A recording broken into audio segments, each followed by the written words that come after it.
All right. Welcome to our Safe Routes to School Grant Program and Evaluations webinar.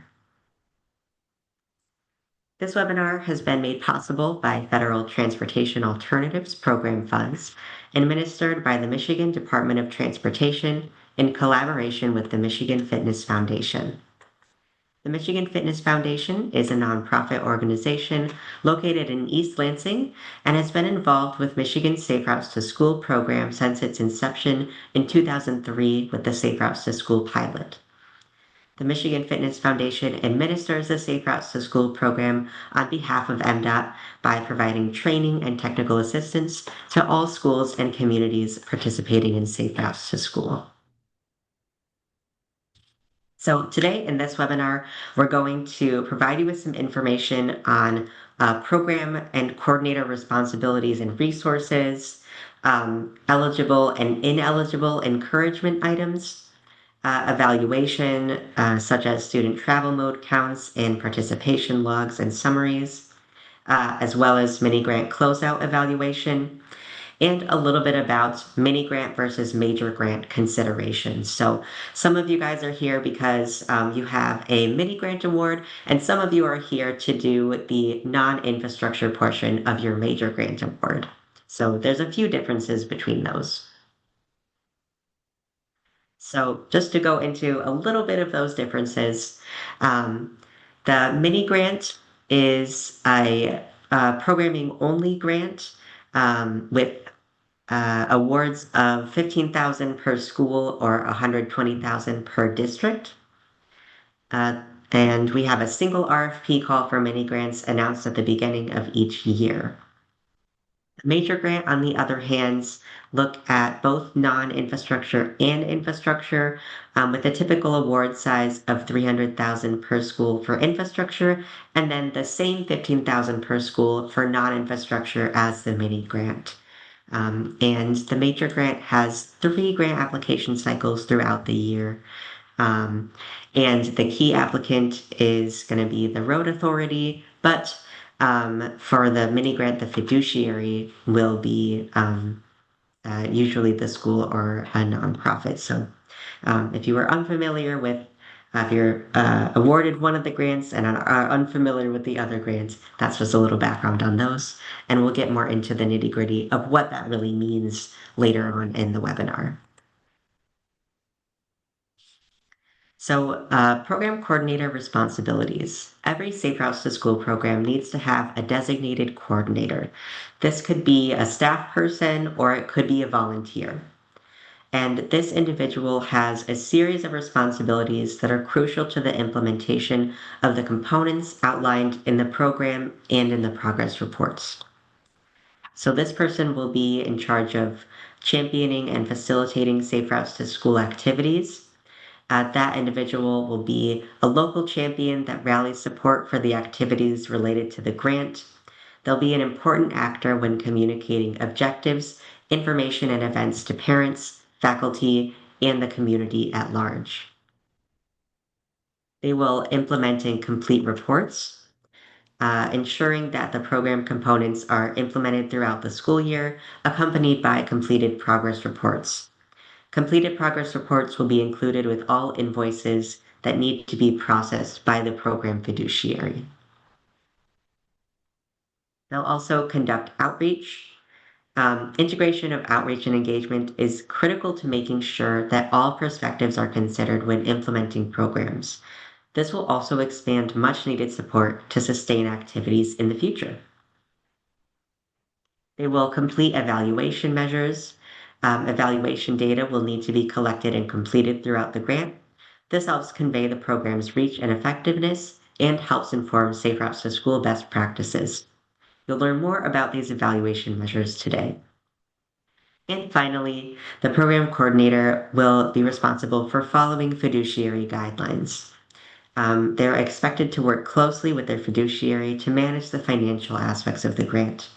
We'll discuss, and we've discussed more information about fiduciary guidelines in the reporting and invoicing webinar, which I believe most of you were at, but if you weren't able to make that, please just send me an email and I can send you the recording to that. So principals also have some responsibilities with their Safe Routes to School program, and they play a really important role as a central administrative figure when executing programming.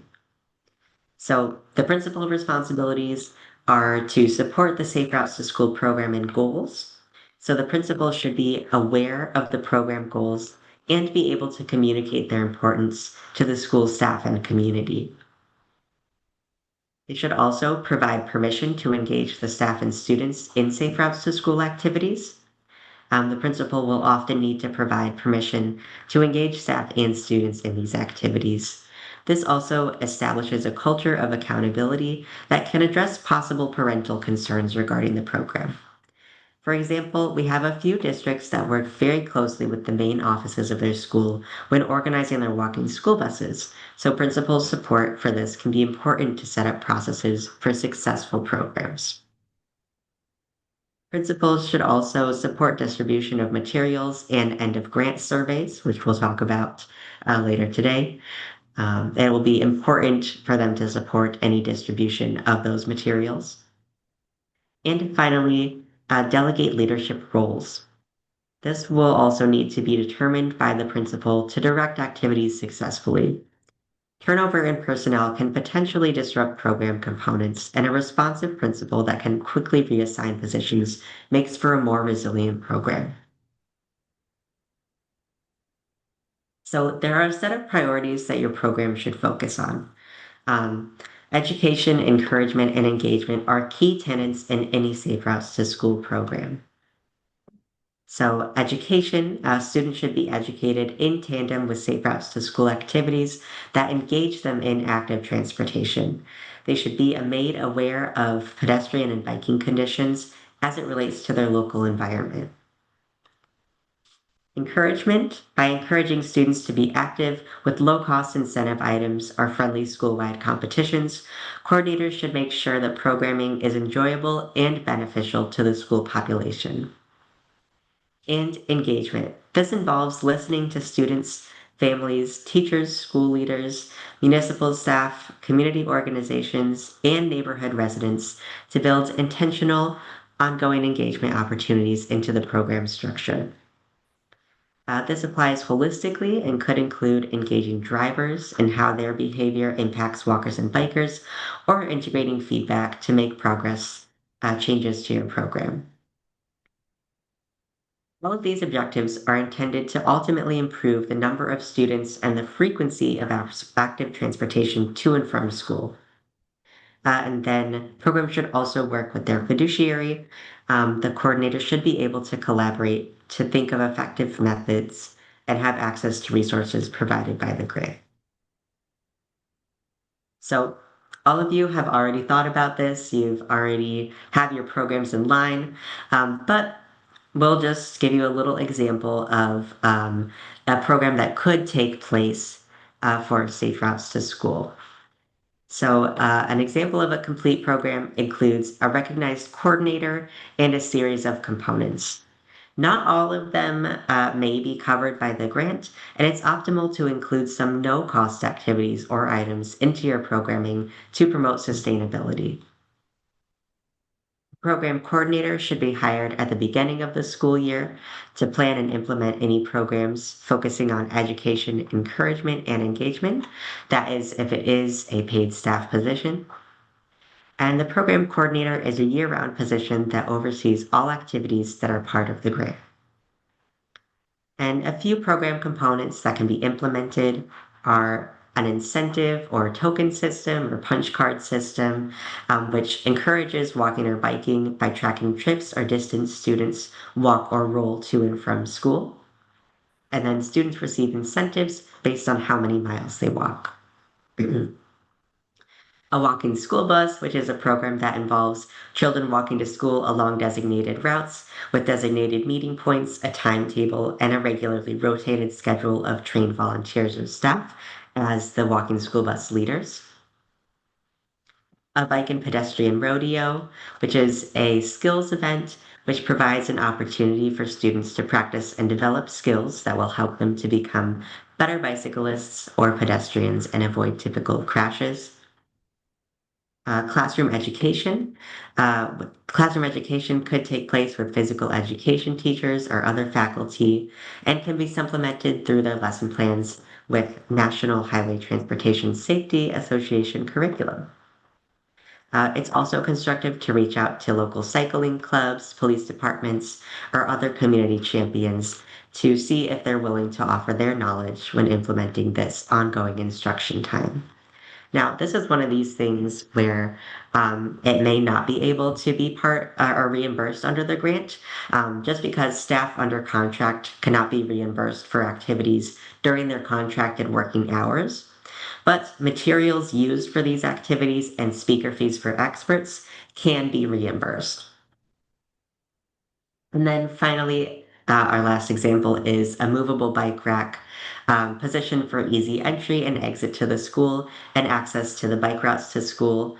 It cannot be permanently fixed to the concrete at just as part of the grant restrictions. So um, if any of these are new to you and sound exciting, please feel free to talk to me about how you can include them in your program.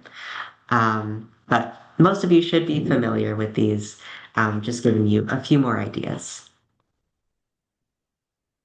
Okay, and then high school programming. So, who in this webinar, and you can just give a thumbs up with your emoji, but who is working with high schools um, in your current funding year?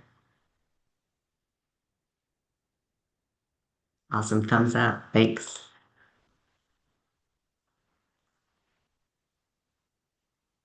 All right, cool. All right, we got a few more thumbs up. Awesome. Sweet. So, we're still learning how best to engage with high school students because this is newer for us, but we've noticed that there are some best practices. So, we'll talk a little bit through those on this slide. There's a major opportunity to have students step into leadership roles and have a more civic oriented experience with programming. Although these students do tend to have more commitments, activities can often overlap with their passions and interests, like civic engagement or mental health. Some examples of this are a student safety task force, which is where students are actively engaged with planning processes and work to identify other safe routes to school opportunities in the community. These might be students who are planning your walk and roll or bike and roll to school day events. They could also take charge of a promotional campaign. That could be yard sign contests, social media messaging, or school-wide PSA campaigns. Plan and facilitate events.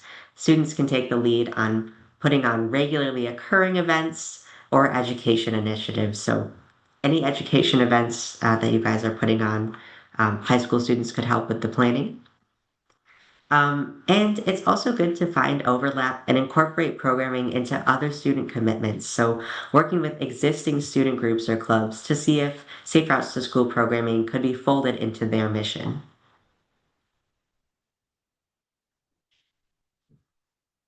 We do have some education resources at our website, such as curricula, handouts, and event guides under the resources tab at this link.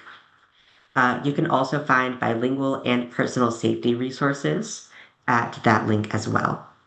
If you do go there and you're looking for something specific that you can't find, please just let me know and I will look and see if we have that elsewhere or where else you could find that resource.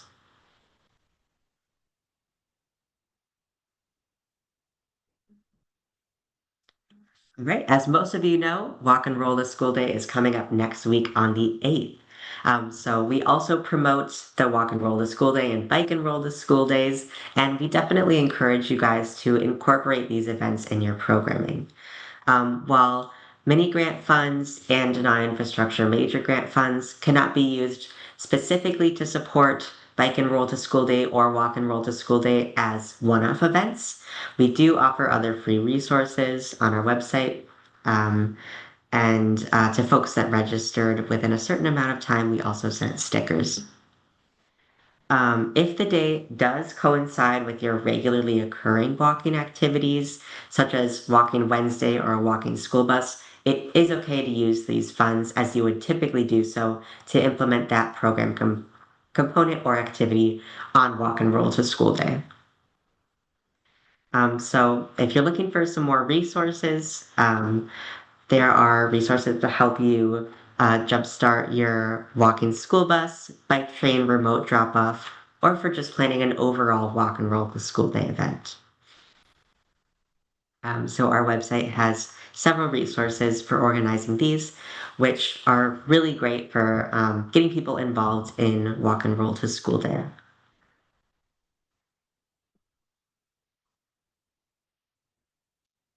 So we'll get into eligible and ineligible encouragement items. So you may have already been thinking about this, but if you were thinking just in general terms about encouragement items or incentive items, this is the time to get more specific about that. And we'll let you know which things cannot be funded with your mini grant funds. So the encouragement items should be things that kids can use walking or biking to school. We also encourage you to reward ongoing participation and keep the items at low to no cost to make the most of your funding.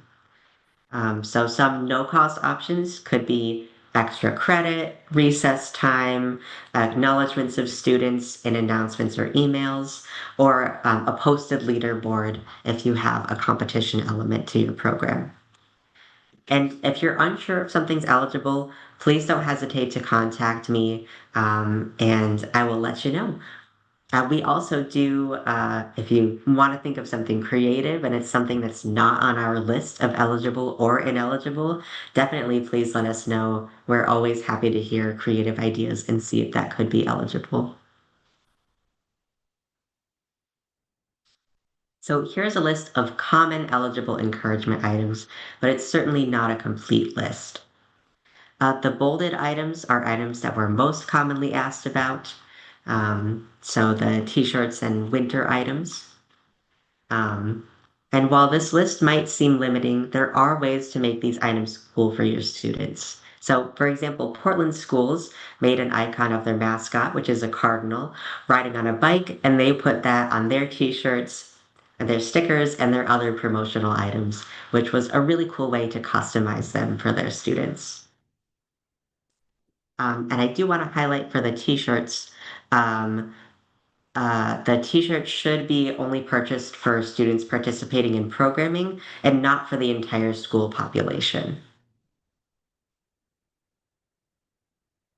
And then ineligible encouragement items, I will actually go through and list these since it's a shorter list. But raffle items to reward meeting attendance, gift cards, headphones or earbuds, iPods or tablets or MP3 players, refreshments of any kind, skateboards or ripsticks, and winter coats, jackets, and boots. And the full list of these items is available at our website.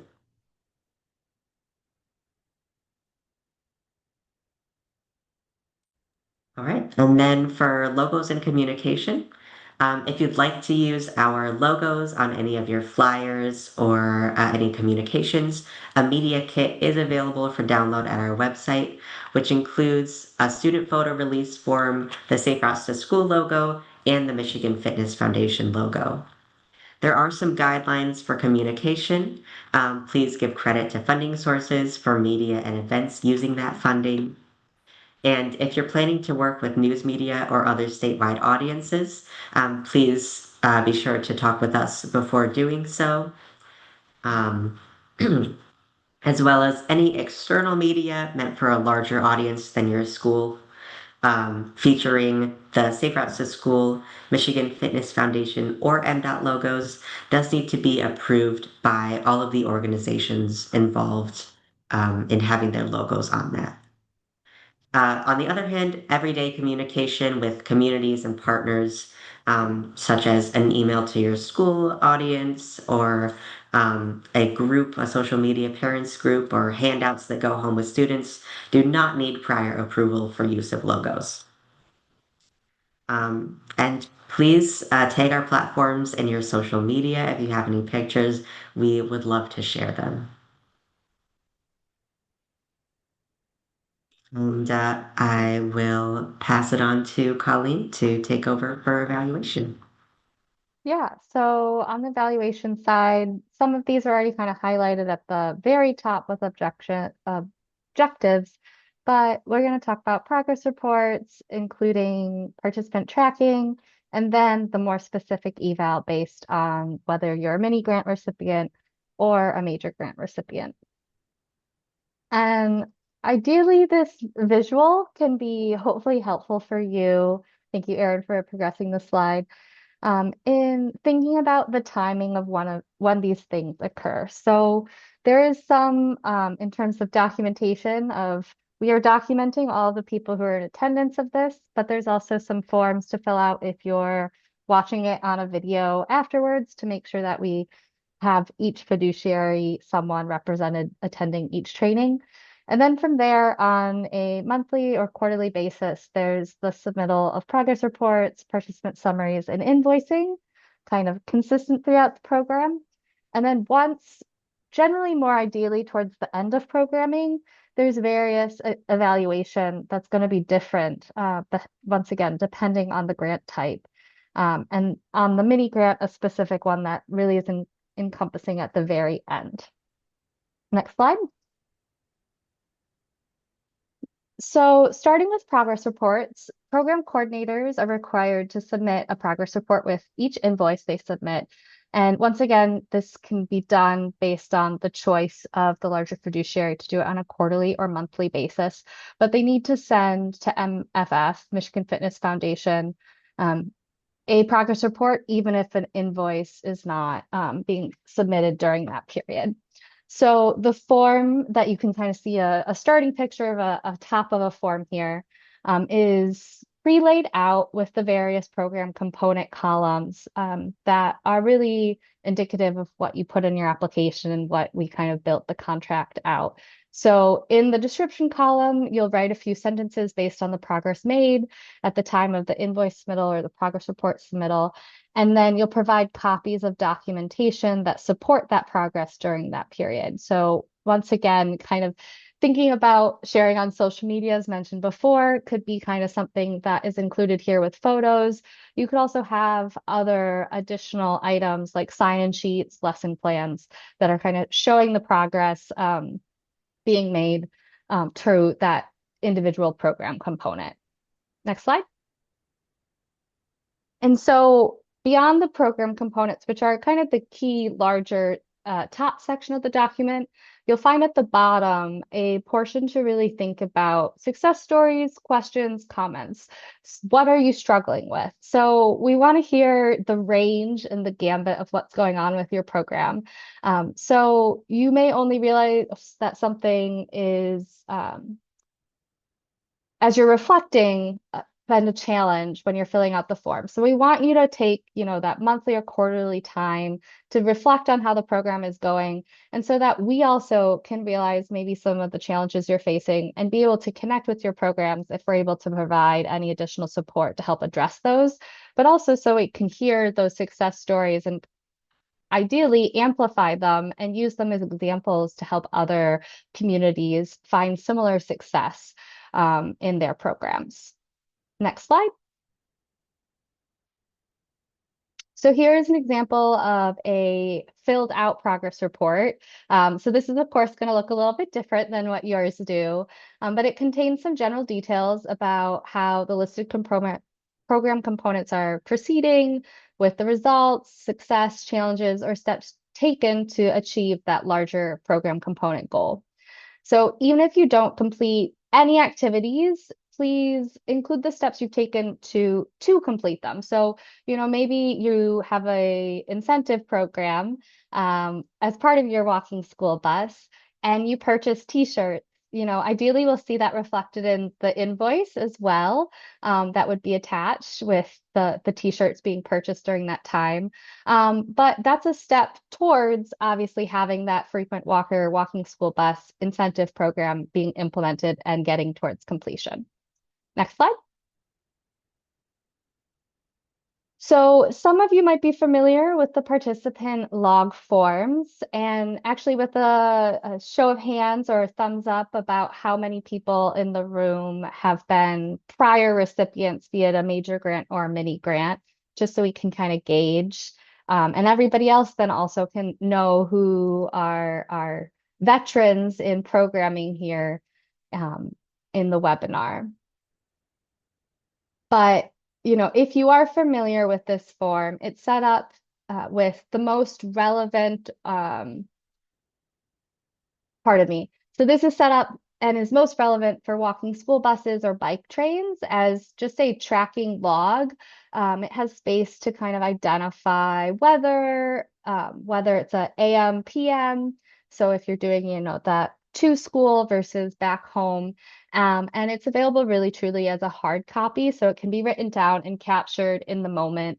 Um, this could be really great if there's multiple walking school buses, you have various volunteers, so that they can collect that participation data over the various week or weeks and then kind of submit it to the larger program coordinator to kind of aggregate it all together to see, how the various, all of them have been doing with each different program lead. So the form is set up for 5 weeks. So if you wanted a month view, months don't line up perfectly Monday through Friday. So you can capture that whole month in one form. And then, those can be submitted as your program component for that month to show that participation. And ideally then entered into what I'm about to talk to on the participant tracking form. So you can see over time how that component has gone. But once again, it could be really great as a way to be able to capture separate route leaders, then submitting those in and to be consolidated for all of the routes together to oversee the larger program components. And it also could then, if you do have multiple walking school buses, you can really see how various routes might be doing versus others. So, it would then maybe help you highlight where there might be additional support needed or promotion between routes if maybe one route isn't doing or isn't seeing as much participation as another. Next slide. So in talking about that aggregation, you all will also have participate beyond the participation logs, be able to then enter for your fiduciary a very specific to your program participant tracking form. And this form is what we actually want submitted in the larger way than the logs, which can be helpful to kind of enter and aggregate the data into this form. But this form has each individual component listed, so this should very much parallel that uh, progress report and match up with those key areas. When you open your participant tracking form, there'll be an overview tab, and many of the cells on this will be locked to protect the formulas from the other sub tabs where you'll be entering the data. So each month, though, we'll have a separate tab and columns for each program component where you can transfer that hard copy data or however you're aggregating that information into this one log in one place. It similarly, you'll notice that the tables don't necessarily have specific spots for weather or circumstances, but you can enter this in the comments area rather, so that we have some indication if we're looking at the overview. Let's say, February is down and there was a bunch of blizzards and you had to cancel programming. We see it on the overview. We can check into February and understand maybe some of those factors that were contributing to unexpected dips in participation. But really, this log is meant to, once again, be a way for you to see trends in your program across the year, kind of see and be strategic as you're moving along. So it's a process evaluation to see how you're doing as you're implementing the program. If you're not hitting the numbers that you're maybe expecting to, or key areas have maybe lower participation, it can once again be a place or a springboard to really reflect on how that aspect of the programming is going and how you can maybe adjust, pivot, to make adjustments as you're going along. If you are a fiduciary of more than one school, still back on that last slide, we did leave the cells on the cover page that list the schools unlocked. So you should be able to, if you wanted to kind of separate out school by school, you should be able to edit and save those separately if you did want to kind of keep them separately. So there is some flexibility in how these are summed up. And if you have any issues with how these documents are formatted or questions about how to use them, once again, always reach out to our office. We're happy to help and kind of figure out how we can make this work better for you to kind of, once again, summarize your program and see how your program is going. Next slide. So now this is jumping into some of that evaluation that is really distinct based on what kind of grant you had. So for mini grants, we have travel mode counts is going to be some unique data you're collecting, independent of those participation logs. So with the mini grants, we really want to have a captured view of how students are traveling by mode, at the ideally from beginning to the end of the year, but at least one capture of this mode. So where we say in the timeline of when you should be thinking about this, it's most ideal if you're only going to do one travel mode count to be really thinking about collecting it after you've completed most of your programming, but still before you've completely closed out your grant, because you want to be able to have personnel time to follow up on this. But these numbers will be necessary to complete your closeout survey. So it's good to be thinking about collecting these while you're still doing program, entering them in the progress report so they're kind of documented. So then once you get to that mini grant closeout survey, you have a dedicated place where you had that information, those totals written or submitted so that we can kind of refer back to them in case that's needed, which we do sometimes get those follow-up questions about that. So that would be, once again, a best practice is to, once you have done a travel mode count, to put details about that in your progress report, even the summary details of the travel mode count. And how do you collect this is probably a next follow-up question you have. And we really leave that up to you. There are many ways that you can go about collecting a student travel mode count. And we want you to be able to have the flexibility to collect this in the way that you most prefer. Um, you might lean on actually using a travel tally form and the travel tally process, which I'm going to outline for the major grants. If you're a mini grant recipient that is actually working through a planning process to pursue the major grant funds. This is kind of the one place where you can, in some ways, use time on the mini grant towards that major grant because it's fulfilling a mini grant's purpose in and of itself. But it would cover that collection method that is needed as part of a major grant planning process. There's also beyond the travel tally, there's online platforms that have proven to be really useful, but also there's really old school methods of tracking down this information and summing it up. So, if you as the key program coordinator are just out there with a board, a breakdown of all the different kind of travel modes, walking, biking, rolling, bus, private vehicle, etc., and you're tallying as students come in, that can be used from just an observation as one person. You also could, as students are coming in, have them do a dot survey. Similarly, you just have a grid with those different kinds of mode counts, and students put their dot with the mode that is applicable to them.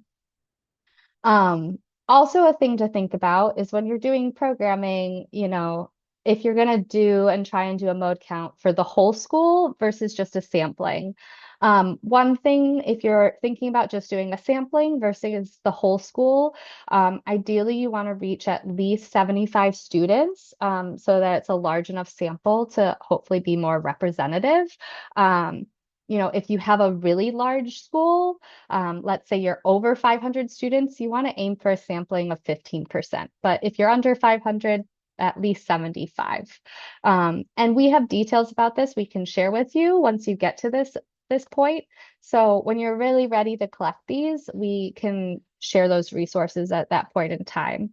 And there are some details about this also, I believe, that are sent out with the setup of your grants. Next slide. Oh, so actually, we missed doing next slide. Sorry for that, everybody. So this is once again that summary of the different kinds of ways that you can do that travel mode collection. So ideally, coming into the mini grant closeout survey, ideally you have done most of your programming, you've done your travel mode counts. Now, what we're really looking for is having the Safe Routes to School local coordinator also fill out an online survey that is really helping explain, how things went with the key components and their observations of how it went, as well as some data. Once again, you'll be entering the travel mode counts, summary data in this closeout survey. So it's all in one place with the rest of the responses. But we use this to really help inform best practices, to hear how things went so we can help other communities going forward, and also kind of document how your program went, especially considering if you're coming back for future programming. So we have this as a reference as to how it went so we can really infer those lessons learned into any future programming that you do. Once again, you'd want to ideally complete this before you're doing that final submittal of your invoice. So we want to close out survey before we're doing final invoicing for you all. Next slide. So jumping into major grants, and I'll go a little bit faster on these slides because I don't believe anyone in this group present with us live is a major grant programming recipient. But please give a thumbs up if you are doing the non-infrastructure side of a major grant, and prove me wrong. But I will kind of cover these just so you all know in case you're interested in a major grant in the long term, and for anybody who might be listening to this recording after the fact.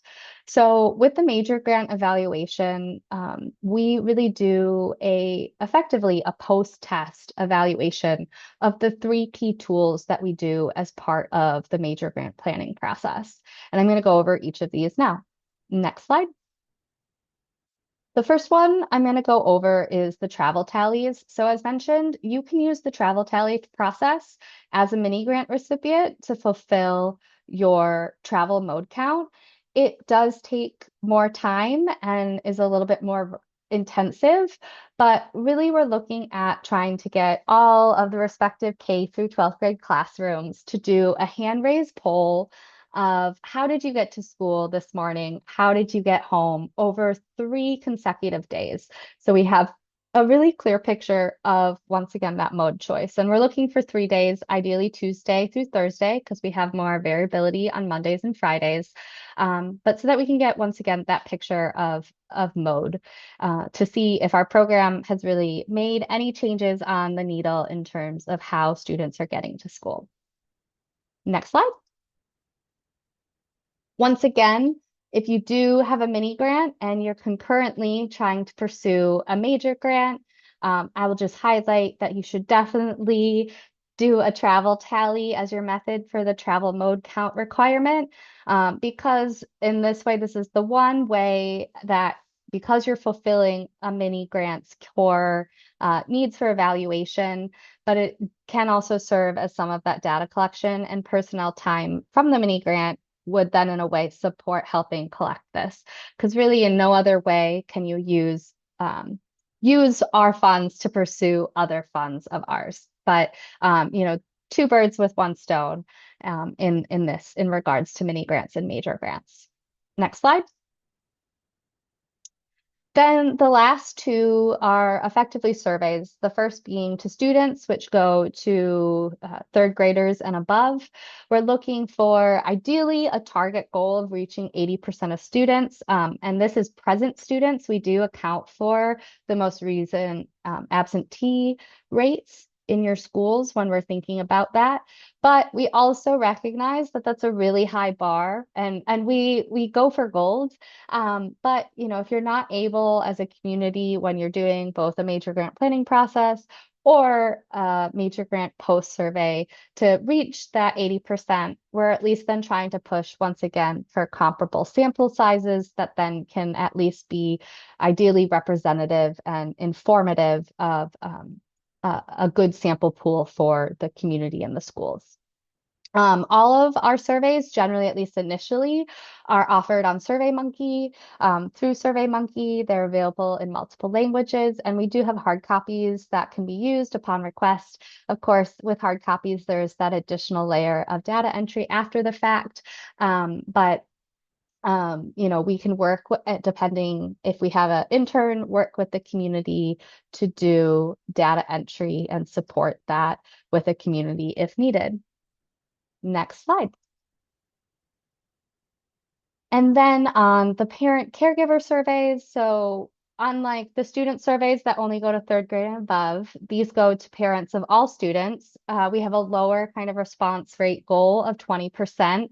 This is once again 20% of kind of that student enrollment, and then applying absenteeism rates to get a present student kind of enrollment factor. Um, Once again, they're delivered on SurveyMonkey, and we can do hard copies as well.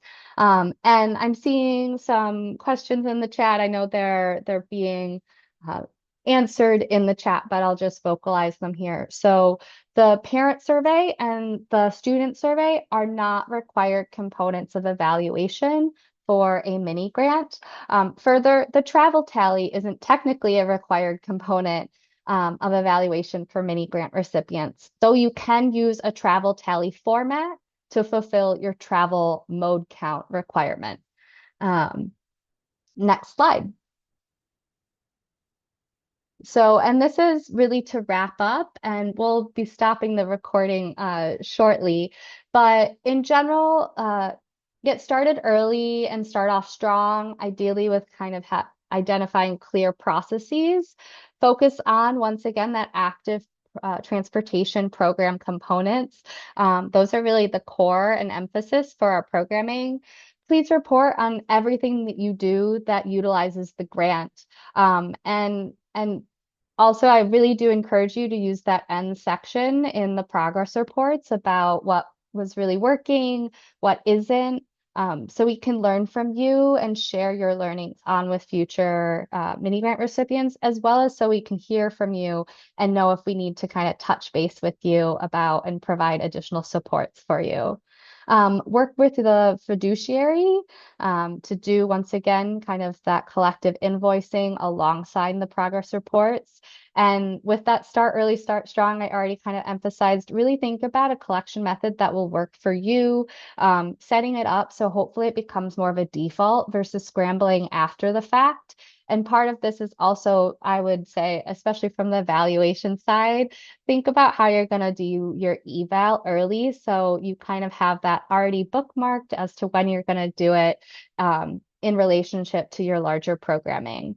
Submit those progress reports on, depending on your schedule, the monthly or quarterly basis along with your invoice, and make sure that invoices are submitted in time to implement your programming, obviously. And with that, next slide. Our whole team really wants to support you, and we all have functional as well as geographical roles. So, mostly on the mini grant side, you're going to be connecting with Erin. But, as you're getting closer to closeout, you might be reaching out to me to help set up or kind of clarify, going over any best practices and support you need on the evaluation. And then, of course, anything also generally um, larger questions about contracts and things, we might bring in Max Wilkerson, our director. And this is just a pitch here to beyond the mini grants, if this is kind of a stepping stone to a larger planning process, we all have geographical roles. So based on where you're located, if you're interested in that, please reach out to us. We are here to support you and hopefully help see your program supporting students be able to walk more safely, more frequently, and more often, and hopefully in a way that's really welcoming and supportive of doing it more often and integrating active transportation into their day. So next slide. Thank you for your time. Hopefully, we addressed most of your questions as part of this webinar, but please, once again, that prior slide and our contact information on our website. Reach out to us. We want to support you, and we congratulate all of you on receiving a Safe Routes to School award. We wish you the best as you implement and grow your programs, and we look forward to helping you succeed. Thanks for attending this training, and we hope to count you among hundreds of other communities in Michigan that are part of the Safe Routes to School movement, that are developing strong and sustainable Safe Routes to School programs that are a real win for local communities and for MDOT.